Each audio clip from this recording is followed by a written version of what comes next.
We'll call council to order at 6 p.m. I need a motion for the adoption of the minutes, please. Resolve that the minutes of the regular meeting of council held at City Hall on October 11th, 2022 be adopted as circulated.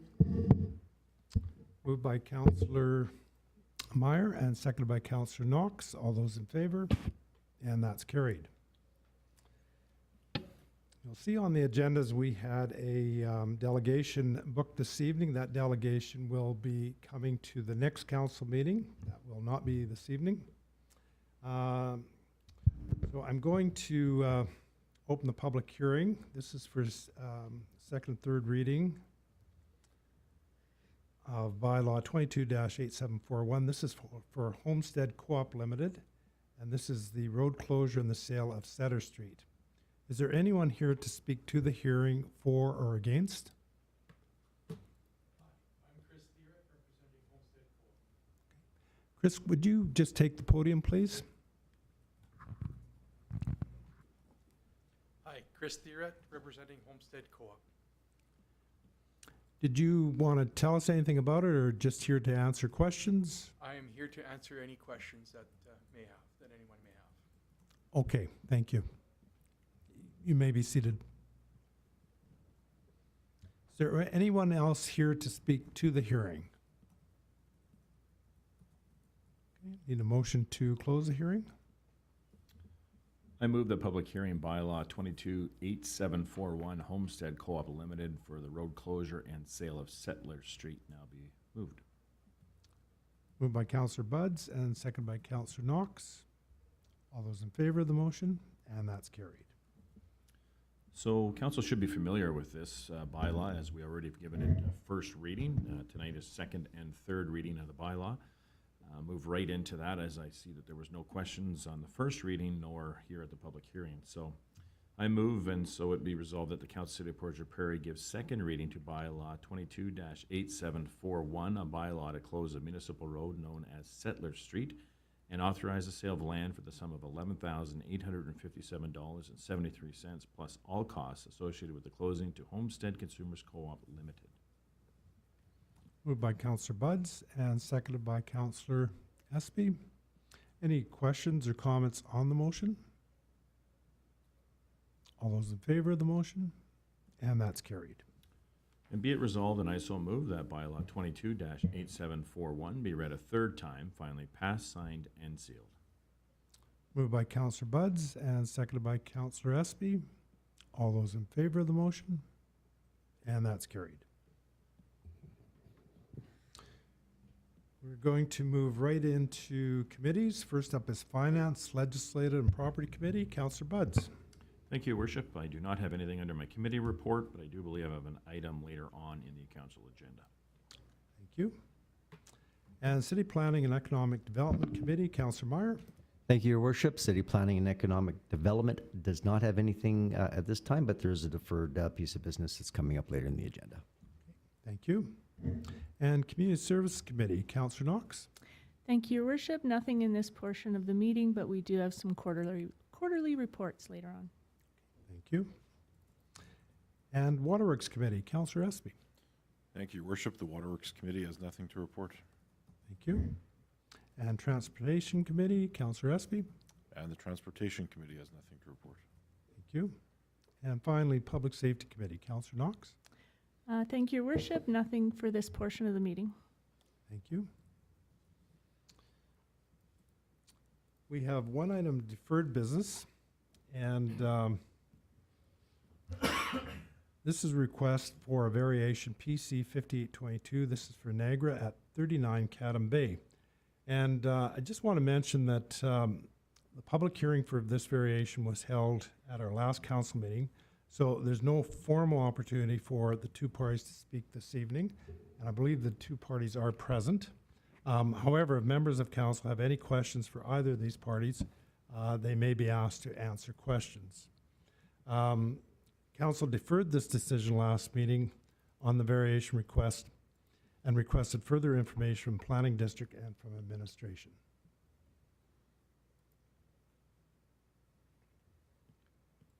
Okay, thank you, Your Worship. And Council, in front of you, you're going to see a revised report to Council.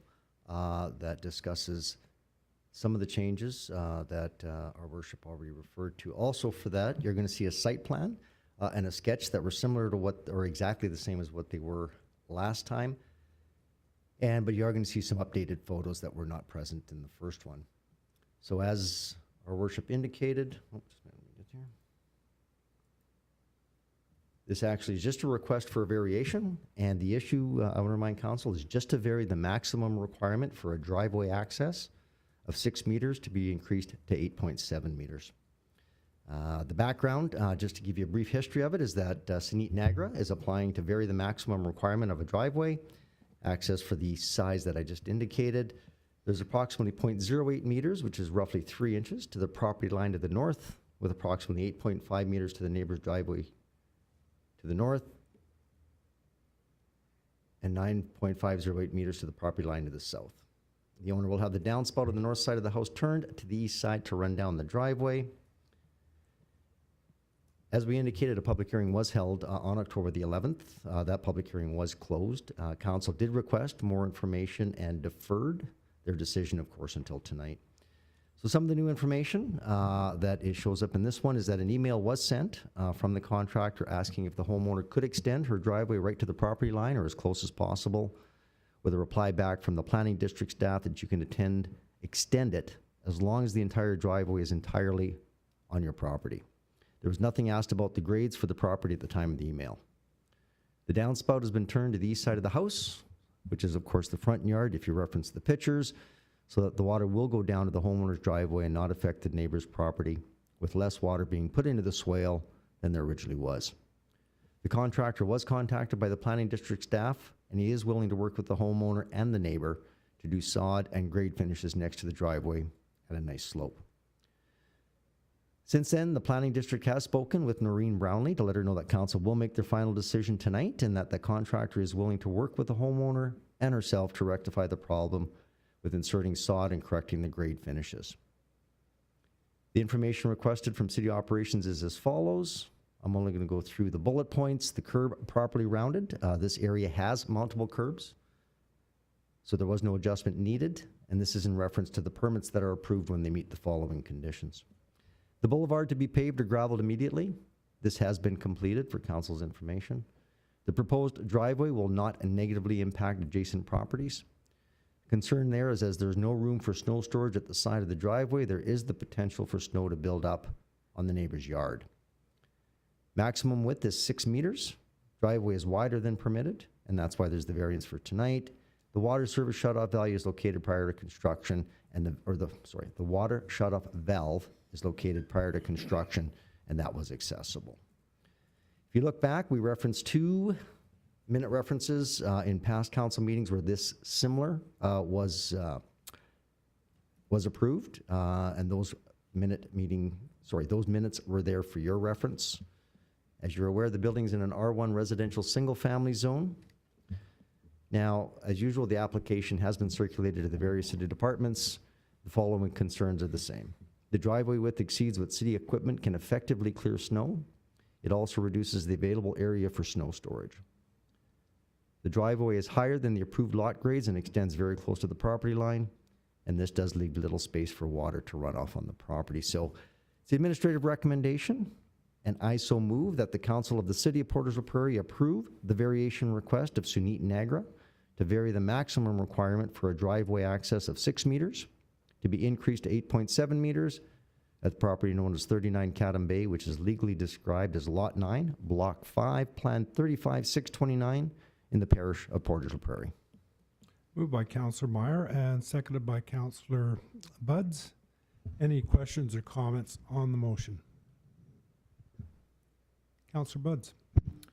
Yeah, sorry, I'm doing a little catch-up in reading the report from the previous meeting. Just a quick question. Was the driveway for, I guess, planning perhaps, was the driveway constructed and we're doing the variation request approval after the fact? Is this another situation when we're catching up in terms of finding out that there was a driveway that exceeded it, maybe conflict between neighbors, and now we're approving this after the fact, is my question. Go ahead. Yes, everything was done prior to the variation. Okay, and just to follow up, sorry, Councillor Espy, it is my understanding that in reading this report, we're approving this, but there is actually a remedy that both neighbors are comfortable with. Is that an accurate assessment? And I guess maybe that's a question for the residents that are in attendance, if that is actually the case, if we've reached an agreement that is amicable between residents and neighbors. Planning District like to comment on that?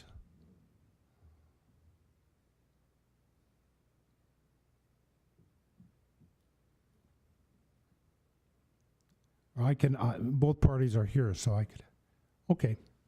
I'd ask the proponent, Dr. Niagara first, please. Sorry. I'm not sure. This is the first time hearing any follow-up from the last meeting. I haven't had any correspondence. I just would like to know if the builder is paying for the resloping of the yard, because I was not even asked about any of this.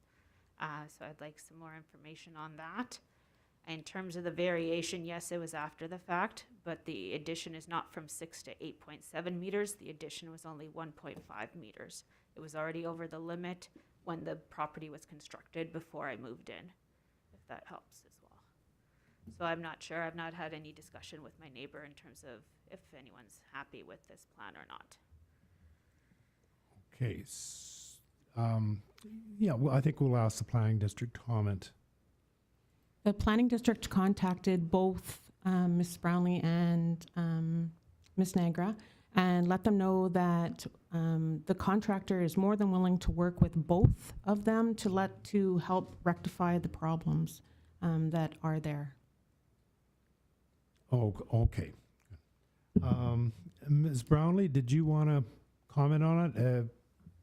The question was, are both parties find these solutions workable? I was told that there would be, the contractor involved was going to make recommendations. I haven't been told exactly what those recommendations are or when they will be done. Okay, thank you.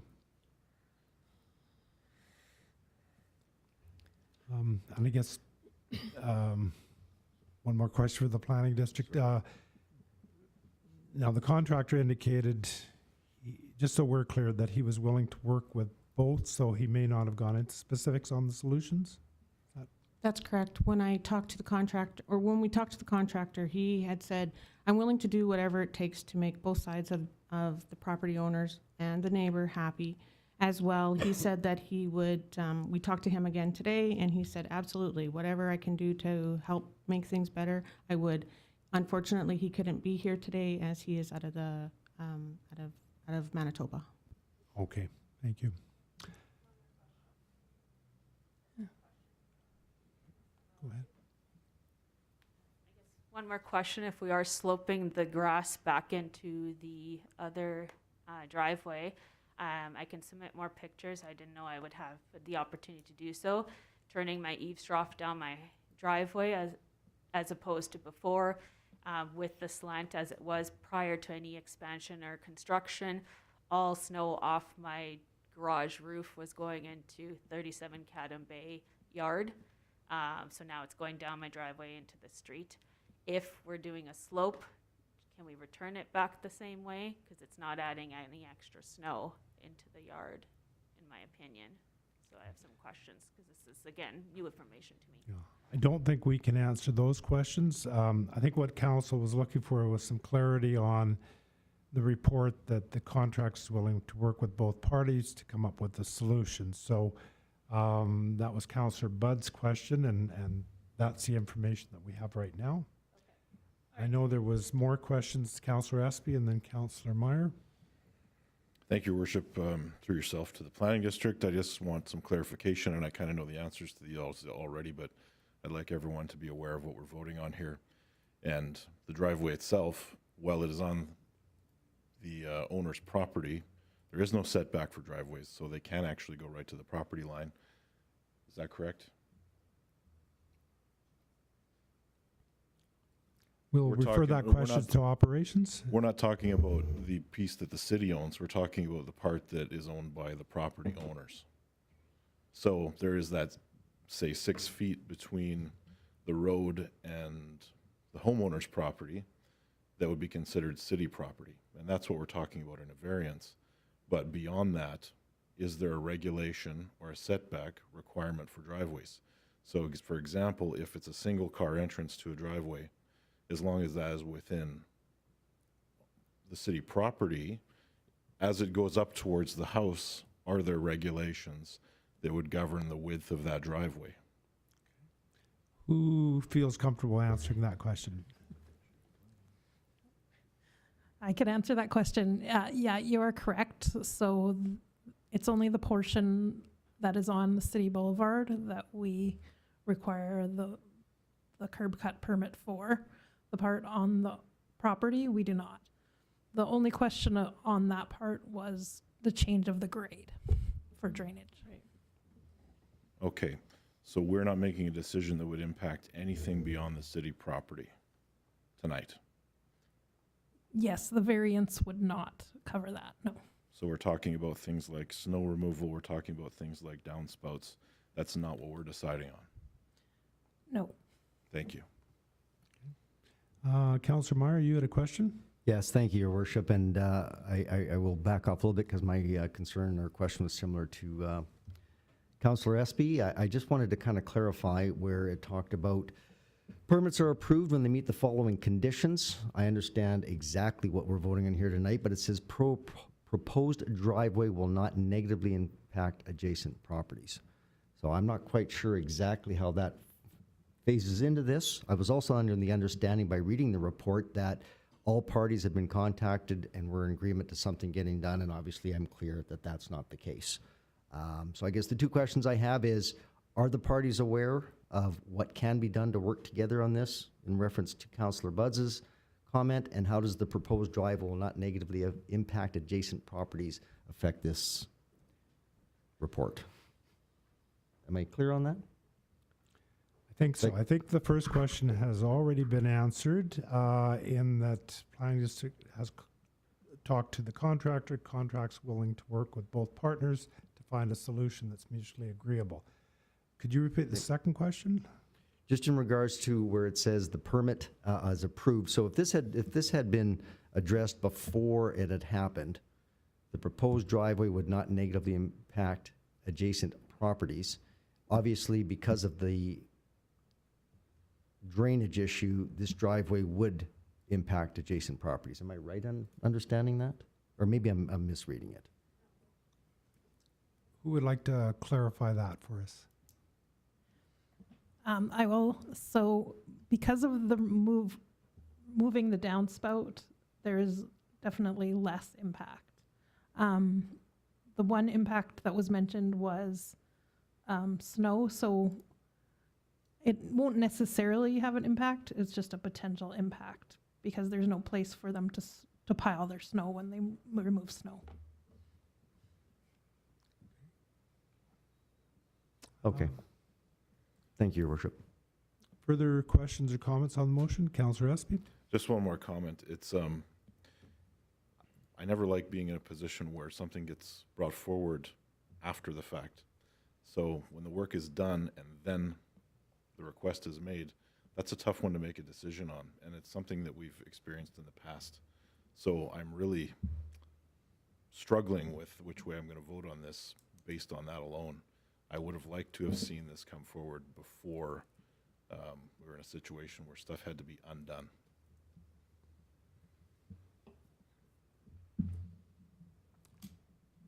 Other questions or comments on the motion?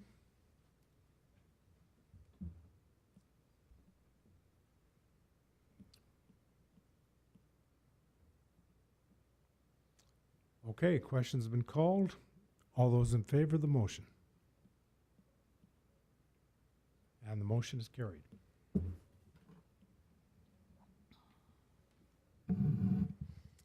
Going to move into new business, quarterly reports. This is for information only. First up is City Planning and Economic Development Committee. Councillor Meyer. Thank you, Worship. Really always get excited every time we read a report in regards to our economic development. And I'd like to introduce, of course, Ms. Eve O'Leary, our Director of Economic Development for the third quarter PRED report. Ms. O'Leary. Thank you, Councillor Meyer. Good afternoon or good evening, Council and members of the public. My name is Eve O'Leary. I'm the Director for Economic Development for Portage Regional Economic Development. We are the municipal arm for economic development in this region, and we also partner with the RM of Portage la Prairie as well. Our main focus is investment attraction, business retention and expansion, tourism, and being that economic development lens within the community. So as you can see, we do have a variety of updates to share with Council, and I'd be happy to take some questions if there's any questions on any of the reports. Two things to highlight in this report is that we do have 2 RFPs out for our investment attraction processes, so focusing on our community profile, and then another one to see how investment ready we are in our region. We have been quite busy with investment attraction and our tourism portfolio as well. So open to any questions.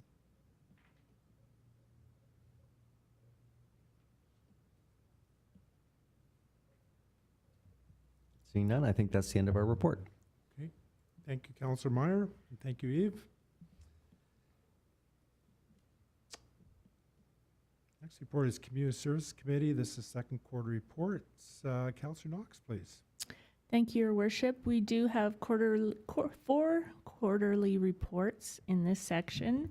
Our Heritage Report, our Public Art Report, and our Parks Committee report. Just to note on our Parks Committee, we do have a new chair for that committee, who is Melissa Draycott. But we do have Mary Lawrence from PCRC here to talk and comment on her report, if she so wants to do so. Thanks, Sherilyn. I definitely will. We had a busy July to September as usual, and there's a number of highlights.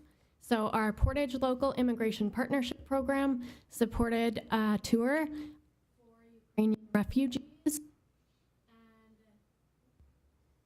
they also helped plan the I Heart Heritage Festival in partnership with the Fort Lorraine Museum, the Portage Learning and Literacy Center, and the Communities Building Youth Futures Program.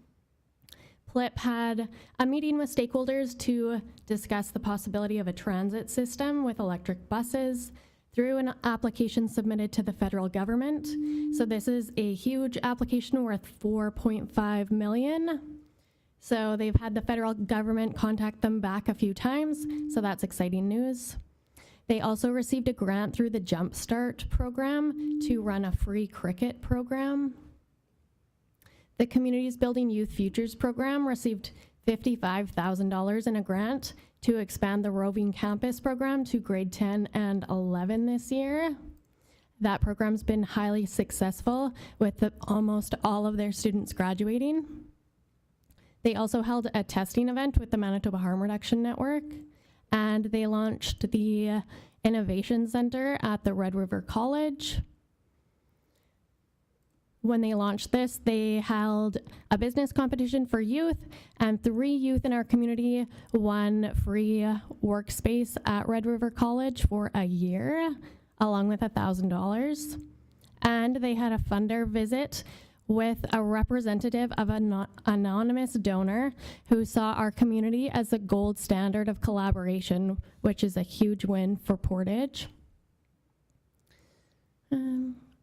Our summer students actually helped raise $300 for an accessible swing to donate to the Parks Committee.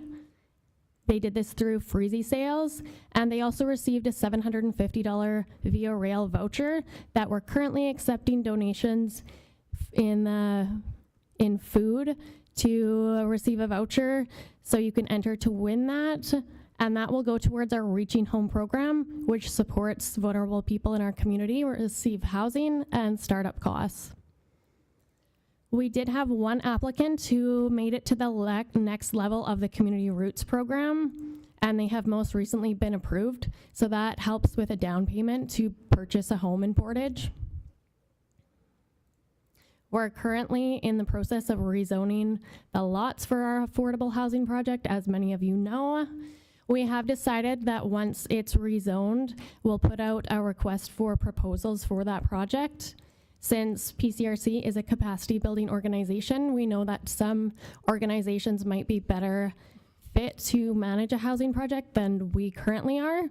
So we will have someone from the city sit on that selection committee so that the city does have a say in that project. The green team was in operation again this summer. They removed 35 tags. We also had a second harvest distribution in September. So there was 1,600 boxes of breakfast pockets from McCain's given out to our community partners in Portage. The Communities in Bloom national competition was held this summer in Portage, and we are still awaiting our full score, and we'll present that to council when we receive it. Fall Beautification Days saw over 400 participants. And we had staff from PCRC help with the community fall supper that gave out 250 hot meals to community members. Our Wowokia project saw 22 referrals to date this year. So 10 of those were accepted as wraparound clients.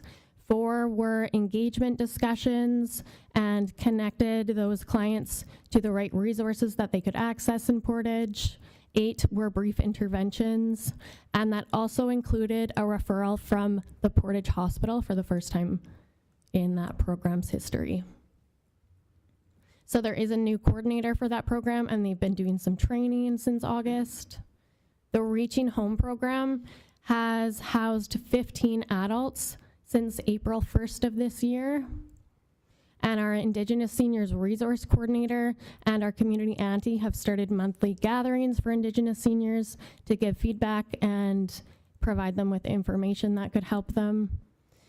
The Indigenous Community Coordinator, Cornell Pache, continues to be invited to all kinds of events and meetings to provide cultural representation, including a number of departments for the government of Manitoba. He also did a live stream teaching of smudging to 63 departments of the government of Manitoba.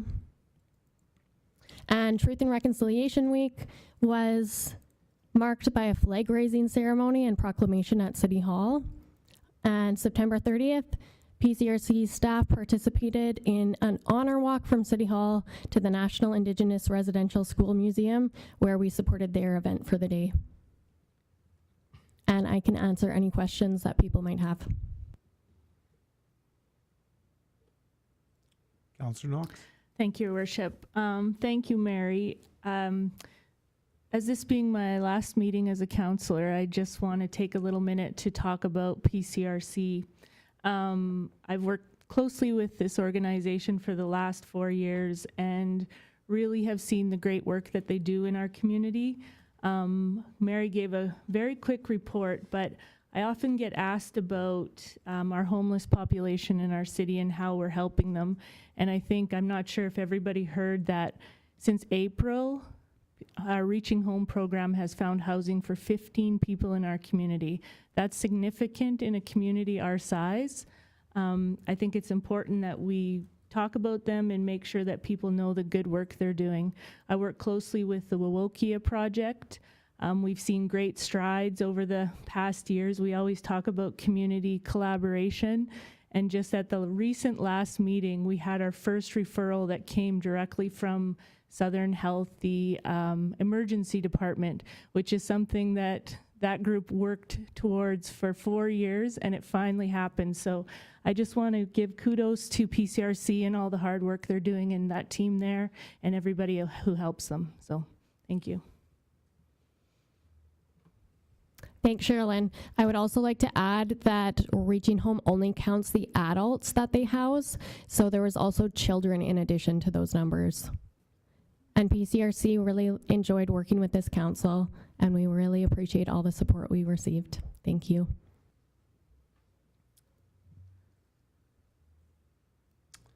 Now, Councillor Knox, you had some other third quarter reports? I do. I have some public safety reports. The first one being our bylaw enforcement report. I don't see anyone from bylaw enforcement here, but I do know that our Director of Public Safety is here, so I'm not sure if he had any comments. I did have a couple of questions after.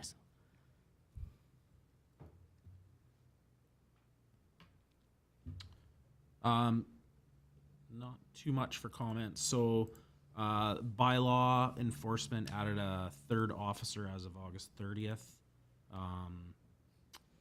to run the auto chalk vehicle full time. So we're seeing increases in the auto chalk revenue. It's almost double from what it was last year in this quarter. Throughout the rest of the report, officers were busy, again with mostly long grass and weed complaints throughout the year or throughout this quarter. The animal control saw fairly high numbers in the second quarter for cats, which caused the pound to be full. So moving into the third quarter, we had fairly strong numbers, and there was constant. They were constantly trying to find homes, rehome all the animals. So we had some challenges there.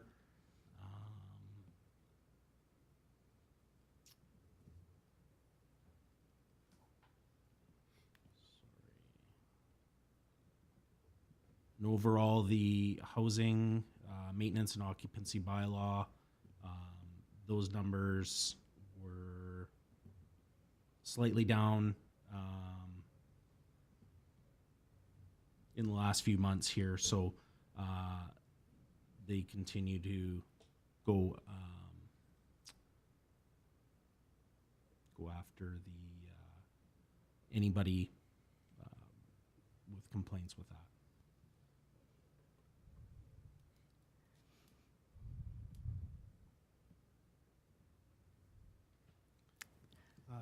Just a comment for, actually for bylaw, public safety, the RCMP, and I guess our provincial health inspector. I know that bylaw and our other departments have been quite busy over the last 6 months working on occupancy, maintenance bylaws, unsightly properties, either getting them fixed up or getting them shut down in extreme cases. And I can tell you from people that live in those neighborhoods affected, it's much appreciated. I know, because I see the reports, how much work and how much time it takes to actually deal effectively with these issues in neighborhoods. But I can tell you it's well worth it from the point of view of the citizens that live in those those parts of our community. So kudos to you and the other departments who are involved in dealing with these issues. And it's not new, but it's being dealt with in a fairly effective manner. So we appreciate that. And Councillor Knox, you had a question? Just mostly a comment for bylaw, I guess, is that now we're finished our summer season and there's been a lot of numbers with unsightly properties and back lane issues, et cetera. And I'm thinking maybe there's a way that we can look in, that the city can look next spring and maybe do some public education on our bylaws as to what is actually a homeowner's responsibility or a landlord's responsibility versus what the city maintains, just because maybe people don't know what they don't know and we need to tell them. So I also have the third quarter RCMP report, and we do have Inspector Peddle in the room who can report on that.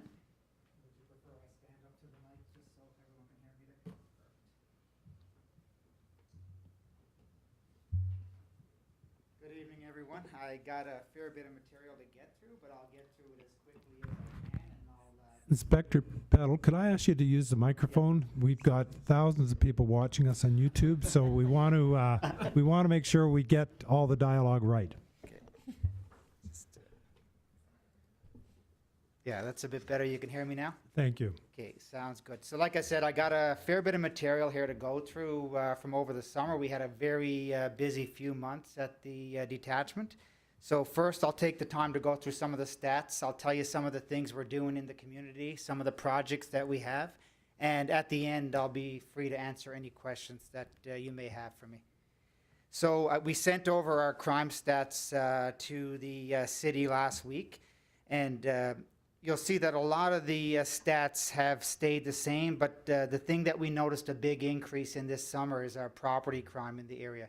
And not just in the city, but also in the rural parts, as well as our Treehorn and Amaranth detachments.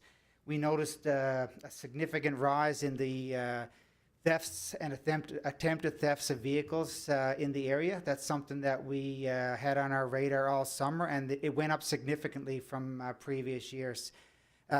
We did have some very good success in apprehending some of the people that were responsible for that, and we executed some search warrants in the area as well that yield some very positive results and some evidence that came from some of the crimes and thefts of the vehicles.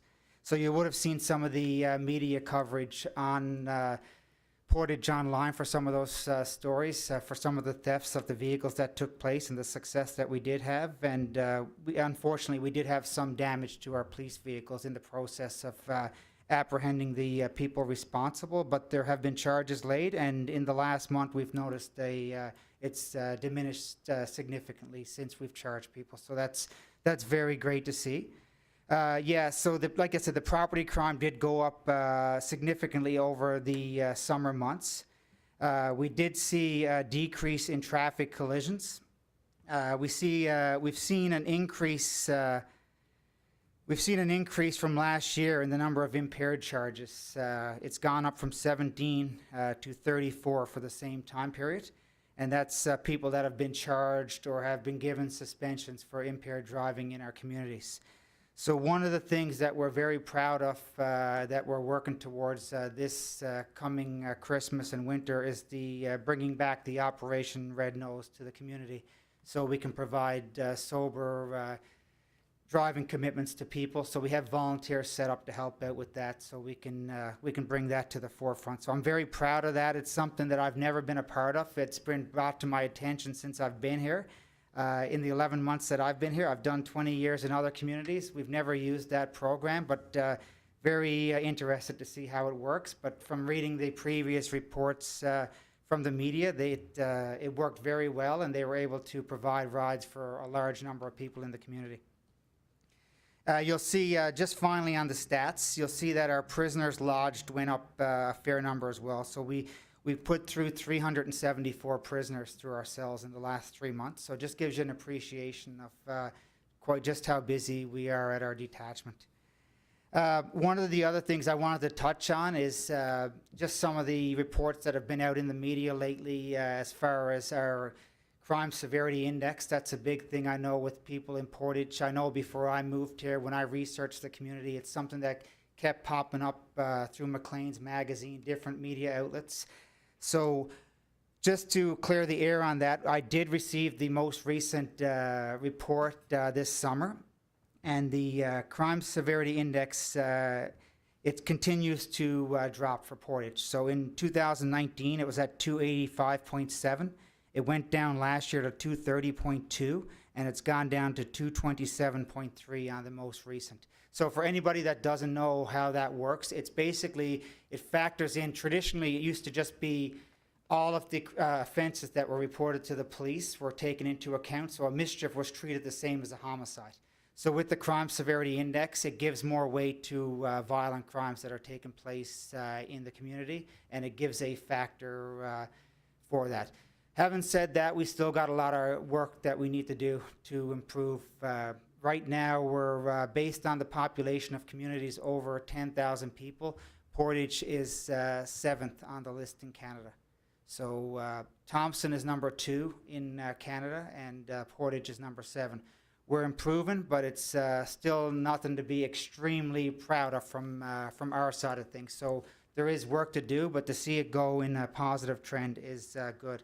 And for the violent crime index, it's the same thing. 2 years ago, it was at 394.6, which was very high.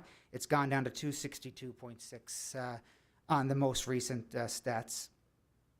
So yeah, and I've kept Nathan aware as well of some of the, if we have something high profile that's happening in the community, I'll always make sure the mayor and Nathan are aware. And we've been very successful with some search warrants in the community over the summer and the last 2 quarters, and we've removed a fair number of drugs and firearms from the community as well. So kudos to our GIS unit for that.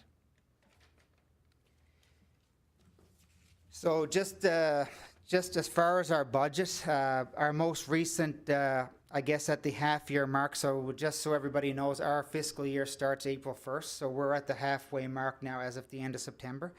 So we're right around the 40% mark of expenditures used for the year. So we're sitting pretty good. But having said that, there's the the Christmas months that are coming up with stat holidays, as well as the a number of stat holidays that came up over the last month that were not known until the time. So that'll probably be factored in the next quarter.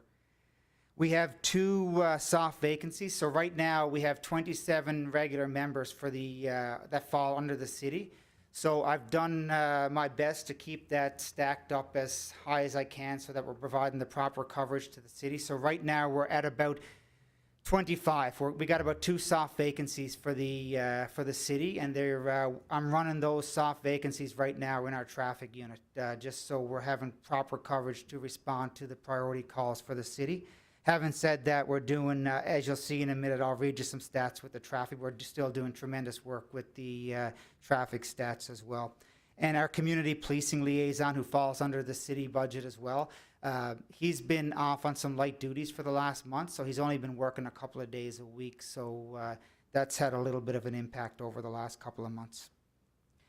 Also, I've been very busy as well. I've been acting in the West District Commander, so I've been looking after all of Western Manitoba for the last couple of weeks, and I'm going to be in that role until the new superintendent comes in place in Dauphin. So Jim Mirza, just for everyone's knowledge, he's been transferred to headquarters. He's taken that post about a month ago, and Superintendent Jeff Asmundson will be the one taking his place for Western Manitoba, and should be in place within the next couple of weeks. So I'll be in that role as well until he arrives there.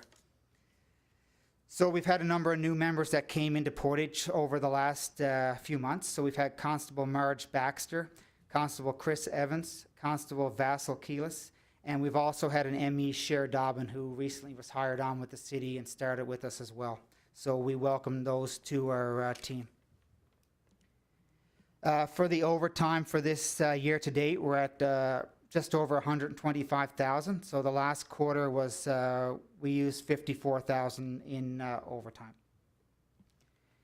So just to end the report, I just want to get into some of our key things we've been doing in the community and some of the projects we've taken on and some of the stats and milestones that we've reached.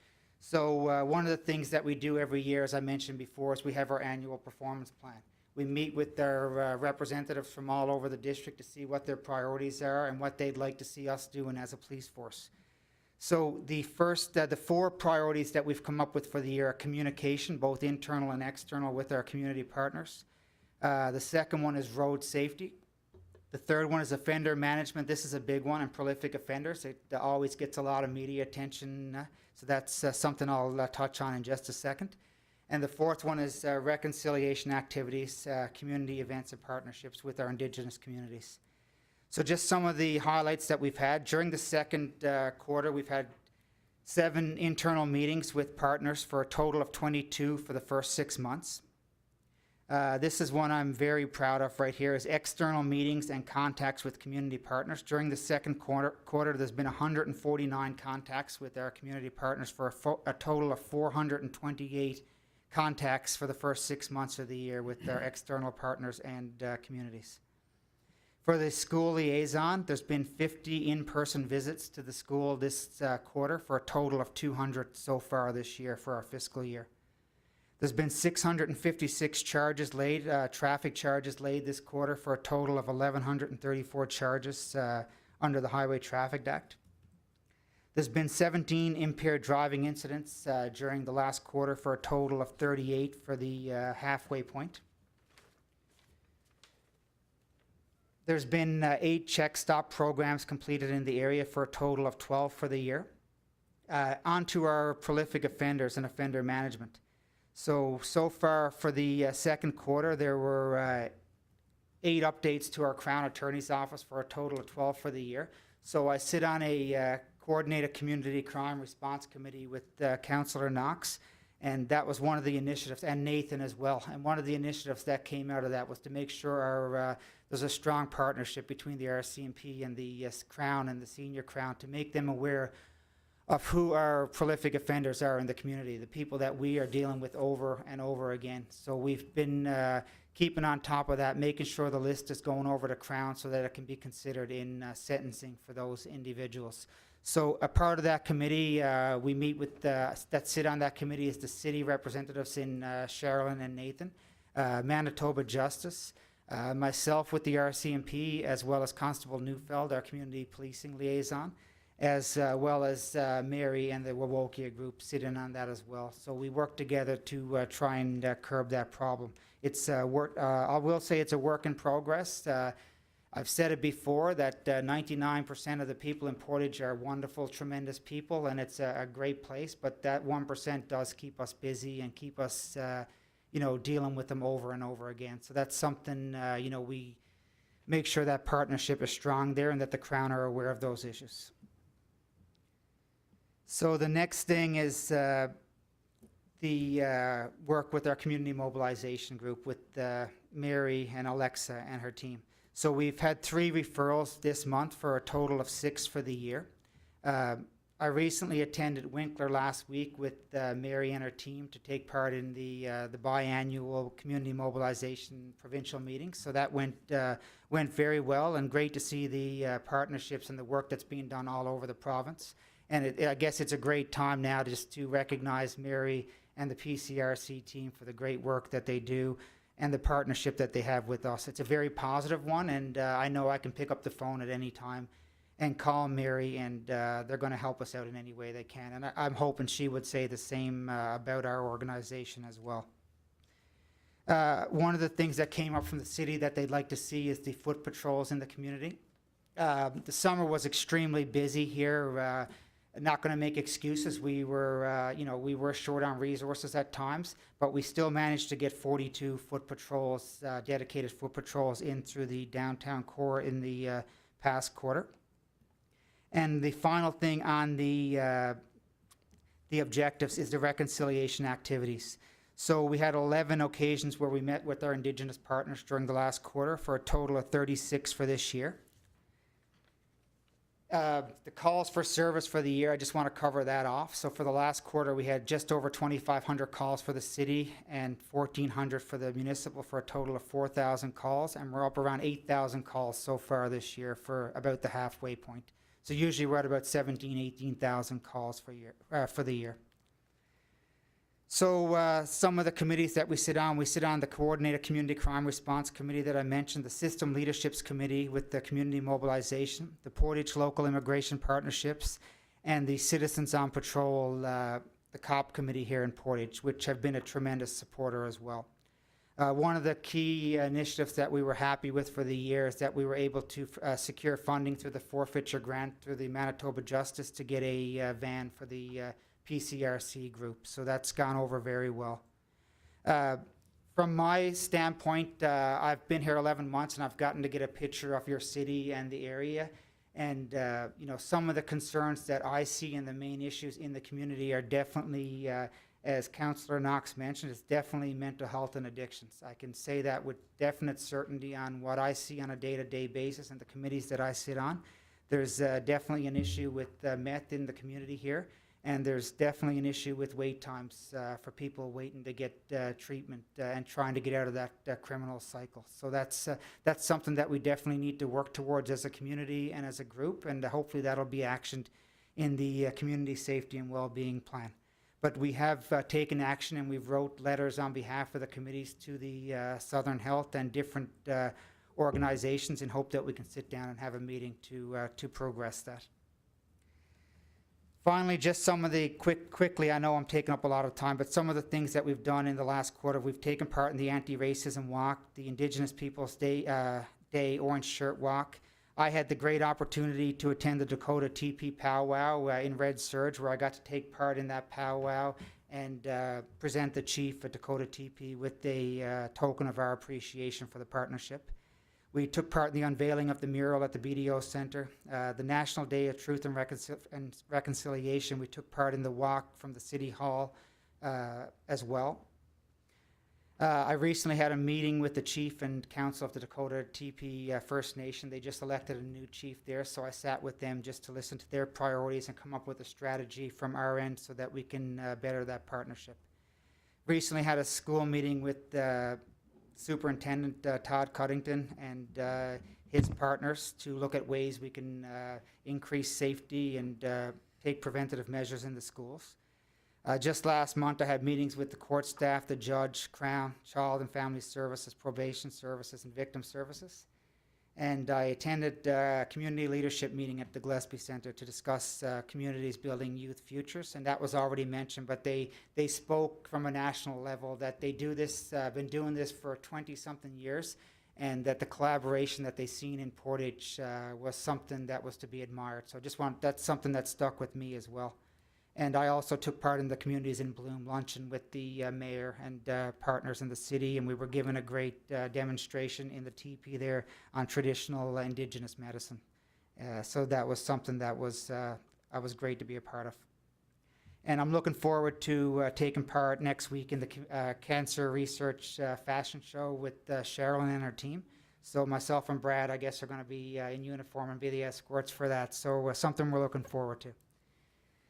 Finally, we got 2 new members that arrived that are required to complete CAPRA projects. So what that is a field exercise in the community, something that's going to benefit the city and the community. So I've been in touch with Nathan and Sherilyn about this, but one of our new members is going to be taking on what's called a 9 p.m. project. It's going to be an environmental design project in your city where they go around and basically we're going to do a media campaign where we give tips to the community about ways they can prevent property crime in the city. And we'll probably look at doing some cards up that'll be placed on different properties of ways they can, if we see something that stands out as they could be a target of crime, that will point out some tips that they can use to help prevent that. And the other one we're going to look at is more in the rural area of Portage. Is going to be for property crime on some of the farms. So we're going to do a workshop with some of the farmers on that. And finally, it's this coming year, in the new year, it's RCMP 150. It's 150 years that the RCMP have been in the country, and there's going to be many great events planned for that. And there'll be more to come on that, and I'll be reaching out to the city to take part in some of those events with us. I know it's a lot of stuff here tonight, but I just felt it important that I get some of that information out. I've been extremely busy, but I've been very fortunate to be a part of your great community.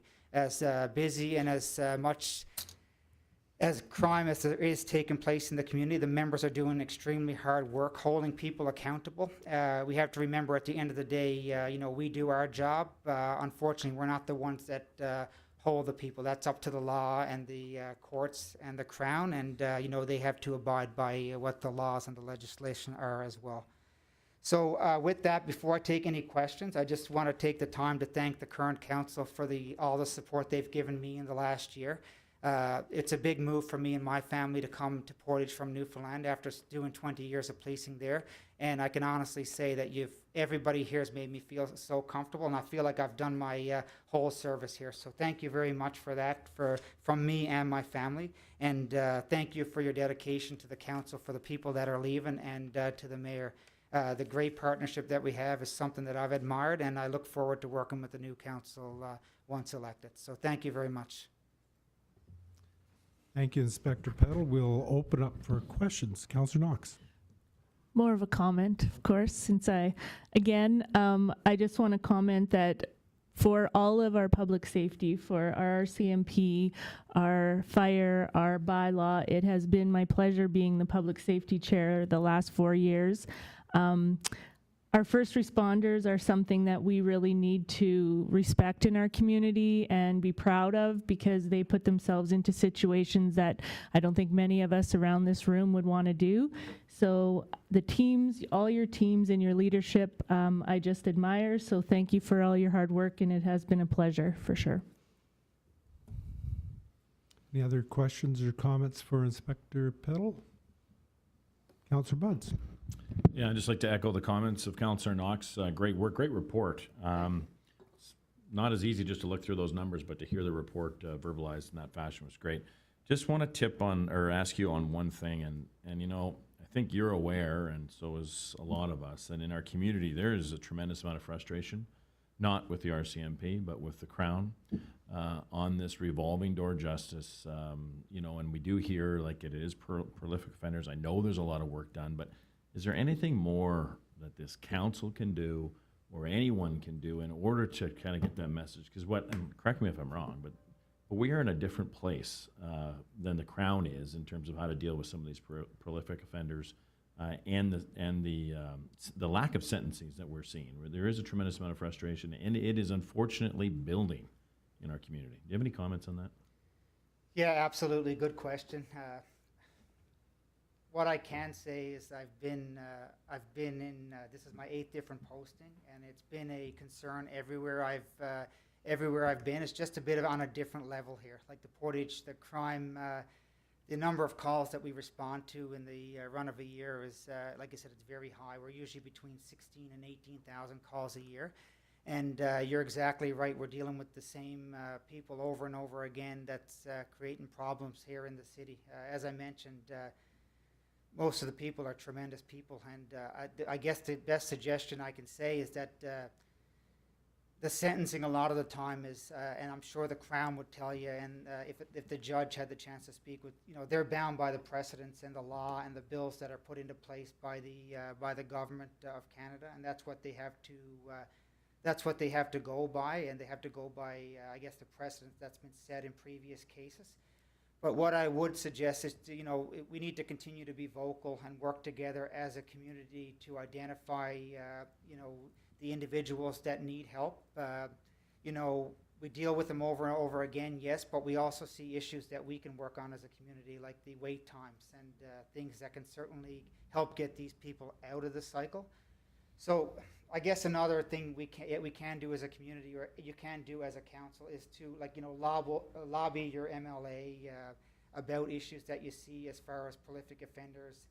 And really, we see it. I'm not going to beat around the bush with you. Like, a lot of the times we deal with violent crime, and the individual's released again within a couple of days, and we're dealing with them again. We do have people, it might be an eye-opener to some people here, but there's people we deal with 50 and 60 times a year. Like, it's just, and like you used the word revolving door, it's the perfect term for it, because, you know, it's frustrating for our members too, because they're so busy, like with the amount of calls, just, you can do the math, like 18,000 calls a year, and trying to do paperwork and deal with some of this stuff, it can be very time consuming, and to have to deal with the same people over and over again, it's frustrating for us as well. So maybe not a perfect answer to your question, but just to shed some light on where we stand with it as well. But we certainly see your concern, and it's one of our goals and on our committees as well to work towards identifying ways to improve that. And we've had many fruitful discussions about it on our committees, and hopefully we'll see some of that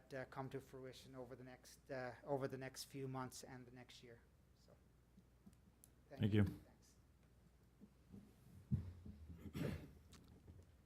Seeing no more questions, or any more questions, Councillor Knox? No, that so ends my quarterly reports. Okay, thank you, and thank you, Inspector Peddle. So we have one item of new business to look after this evening. This is the WPCF interim ICIP funding agreement. This is Finance Committee. Councillor Buds. Thank you, Worship. It is the ICIP interim contribution agreement, as you'd mentioned, and basically we want to accept that funding. So, good news story. This goes back quite some time. We did receive a letter back in 2019 indicating that we did get some funding approved for the water pollution control facility, upgrading under the ICIP grant program. And in 2021, we did accept an offer of funding from the province for an additional 50%, up to a total of $11 million towards non-ICIP eligible costs for that project. The interim contribution agreement covers eligible program costs to prepare the request for proposal and project agreement documents, such as our technical, project management, and fairness advisors, interim work such as the utility maintenance building, which we toured today, many of us did, which looks fantastic, and P3 upgrading operation contracts. So basically, the maximum total combined provincial and federal share for this agreement is $7.7 million, and the city's share would be $2.8 plus any amount in excess of $10.5 million. So we will get a final ISEP contribution agreement to the city at the beginning of the P3 contract once that financial figures are more concretely known. So it is a recommendation of your committee, and I so move that the Council of the City of Portage la Prairie authorize the Mayor and Manager of Administration to execute on behalf of the city the interim contribution agreement under the Investing in Canada Infrastructure Program for the request for proposals phase of the Water Pollution Control Facility Upgrading and Operations Project for project activities not exceeding $10,501,050.10.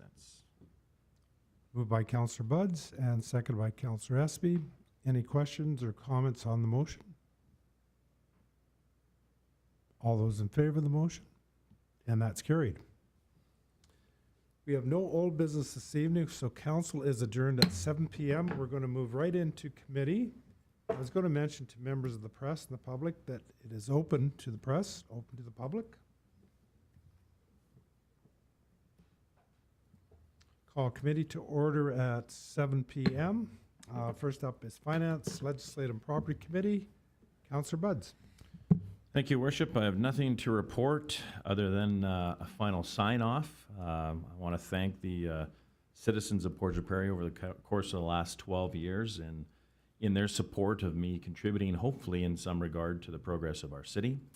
I've thought a lot about the people that have been involved in my tenure when I was with City Council, and I'll be remiss if I tried to name them all, but to you, my peer councillors, thank you. To obviously an amazing staff here at the city. There's quite a few city staff that have either retired or have left, and we've had new contributions, but everybody played a significant part in moving our city. I'm very proud of what this team has done over the course of 12 years, and I'm thankful to all of you. And I'm leaving here a stronger individual who can better contribute to my community. You've all given me things that I've learned, and there's more tools in my toolbox. So from my chair to you, thank you. Special thanks to the teams that I worked with more directly would be Kathy, wishing you all the best in your retirement. Previous to that, Nettie Newdorf, fantastic people in your teams, made my job a lot easier. Obviously to City Manager Nathan Pito, Jean-Marc Nadeau, and even Dale Lyle. And to you, your worship, a confidant, a friend, a peer, someone I look to for guidance in my role, and I want to thank you for that as well. And also to the late Earl Porter, who had his own way of making contributions to council, and I really respected his approach. So it's a final sign-off. I wish everybody the very best for those who are running again on Wednesday. Good luck to you. I know the city's in good hands, and I just want to say thank you and goodbye. That concludes my committee report. That's quite a report. Next up is City Planning and Economic Development Committee. Councillor Meyer, and you are running, is that right? Agree, yeah. I'm really not quite sure how to follow up Councillor Buds. That was very eloquent and very heartfelt. I just do as well want to say I have nothing official to report, but I just do want to publicly recognize our mayor that's been going out after 8 years in that chair and 8 years previously on council, and just want to show my respect for the leadership and the mentorship that he showed me throughout the last 4 years, being my first year term on council, and an equal respect to Councillor Buds, who's also been, surprisingly enough, a leader. I'm kidding. Surprisingly enough, a leader and a mentor that has really helped me out through some of the tough areas. As I think we all know, sitting around this table sometimes isn't the easiest thing in the world, and to have colleagues that respect that and understand that and are able to work together for the betterment of our community is really what it's all about. So, in closing, to you, your worship, best of luck in the future, and you, Councillor Buds, thank you for everything that you guys have done over the terms that you've been on this council. So, that's it. Thank you, Councillor Meyer. Community Service Committee, Councillor Knox. Thank you, Your Worship. I do have just one thing to comment on, that I'm very happy to say that yourself and myself, we worked hard to choose a new youth councillor who will be sworn in at the inaugural meeting with the new council, but her name is Paige McCullough, and she's a grade 12 student from PCI. I just want to say, we had a tough choice this year. We had 6 outstanding individuals apply for the job, and I have to say it really enlightened me in the fact that we have some great young leaders that are in our community, and I hope that we will just continue to help them along their way. That's great news, and I'm sure everybody's looking forward to meeting her next meeting. That's when she gets sworn in, and that's when the new council mayor gets sworn in. So Waterworks Committee, Councillor Espy. Thank you, Worship. You gentlemen are a very tough act to follow, but I will say that it has been a pleasure working with and serving with all of you, staff and councillors alike, the three mayors, or pardon me, the two mayors that I have served with. However, I would also like to mention Councillor Draycott and the late Wayne Wall as well. So it's been a pleasure, and hopefully the journey continues after Wednesday. Thank you, Councillor Espy. And Public Safety Committee, Councillor Knox. We missed transportation. Oh, you're right. Transportation Committee, Councillor Espy again, please. Just for old time's sake, Your Worship, the Transportation Committee has nothing to report. Okay. Now, Public Safety Committee, Councillor Knox. Thank you, Worship. I've been reminiscing a little bit about the last 4 years, and I was been thinking about 4 years ago, we all sat around and did a strat plan in Winnipeg when we started as a council. And the facilitator there, I don't think knew any of us prior to that meeting. And I remember her saying something like, after we finished, saying, I've never seen a group of individuals who can talk about an issue, strongly disagree at times, communicate, make a plan, and move on, and that you're going to do great things in the next 4 years. And I think we have accomplished a lot of that, and I'm proud to work with all of you, and hopefully some of you will continue to do that. But I wish Deputy Mayor Buds and Mayor Irvin Ferris nothing but the best, and thank you for serving our city as long as you have.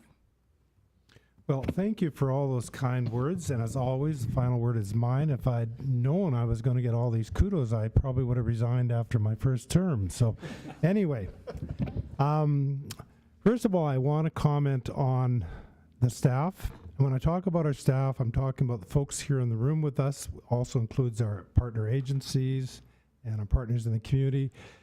And of course, the staff that aren't here tonight, they're busy working or they've worked really early this morning. And I've often said that our staff really set the gold standard for public service. And I am so proud to head up an organization that has public servants, staff like we do, that serve the citizens of Portage la Prairie so well. I'm very proud of the work you all do on behalf of the entire city. And I can tell you that it's been a pleasure working directly with a lot of you over the last years. Now, I got to say, it's been 16 years for me. So all the people that were here when I came have left. I don't know what that says about me, but they're gone. They've all left. I've worked with 4 councils, two different federal governments, 2 different provincial governments, 17 justice ministers the last 2 years, etc. So I've seen a lot of people come and go. I have really enjoyed working with people that are interesting, people that are dedicated, and people that I like. And I have really enjoyed working with this group. I do want to talk about this council. I am the luckiest man around. I've worked with 4 different councils, 2 other mayors, and the mayor doesn't get a say in who goes on council. The citizens of Portage la Prairie pick those people out, and I've had tremendous councils to work with over the years. And somebody mentioned it earlier about the strat planning, and I have to say that many, many times there's been disagreements. The people around this table are very passionate about their beliefs, what will move this community ahead. But when it's all said and done, after the vote is taken, everybody around this table has done their level best to carry out those decisions of council. And I really believe that much of the success we've seen here in this area is due to the leadership coming from this table. So I was going to say on behalf of council and the citizens of Portage la Prairie, old habits. I just want to say what a pleasure it's been to work with all of you. And I wish you much success in your future endeavors. Thank you. Merci. Miigwech. And committee is adjourned at 7:09 p.m. Thank you for coming out, everybody.